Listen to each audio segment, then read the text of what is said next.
upo msukumo wa ndani katika mwili wa mwanadamu ambao huo msukumo unahitaji uelewe vizuri ili uweze kucontrol hisia zako, kwa sababu hapo kuna kitu kinaitwa hisia, kuna kitu kinaitwa matamanio, kwa maana ambayo tumeipa kwamba hisia msukumo fulani, lakini kuna matamanio, lakini ndani yake kuna mahesabu.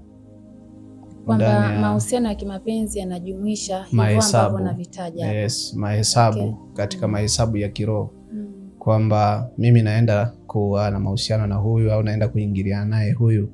Je, katika mahesabu ya kiroho yako sawa?